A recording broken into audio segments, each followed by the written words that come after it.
ആരാടാ ഈ തലയെ കൂടെ തുണി ഇട്ടിരിക്കുന്നത്? വേലുവാണോ അല്ലെങ്കിൽ ചിറ്റപ്പനായിരിക്കോ? വലിയൊരു കുഴപ്പമായല്ലോ. ശരി, മിണ്ടാതെ അകത്തോട്ട് പോയി നോക്കാം.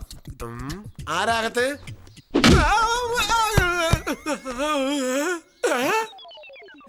നീ എനിക്കൊരു സമാധാനം തരത്തില്ലേ? ഉടനെ അങ്ങ് പൊക്കി നോക്കണം. നോക്കിയേ, പൊതച്ച് എന്ത് ചെയ്യുന്നത് നോക്കാൻ വേണ്ടി ഞാൻ അകത്തോട്ട് വന്നത്. അകത്ത് കയറി നോക്കാൻ റൂമാണോടാ?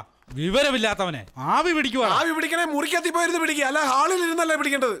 ആരോടാണ് നീ ഒച്ച സംസാരിച്ചത്?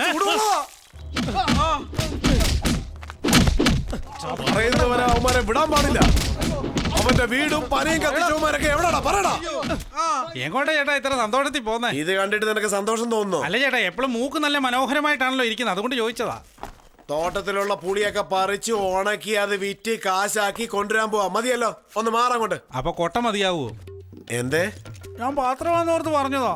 നീ എന്തിനാ പാത്രം പറയുന്നേ? അവിടുത്തെ പാത്രമെന്നാ ചേട്ടാ പറഞ്ഞേ. ഒരു കാര്യം അതെന്തോടാ പാതിയിൽ പറയുന്നേ? നിനക്ക് കളിക്കാൻ വേറെ ആരെയും കിട്ടിയില്ലേ? ദോ അങ്ങോട്ടും നോക്കി, നിന്റെ ജീവനോട് വിടത്തില്ല. അത് കണ്ടില്ലേ? നിന്നെ ഞാൻ കാണിച്ചു തരാം. ഒരു കോട്ടയം പാത്രം. ഞാൻ പോയിട്ട് വരട്ടെ.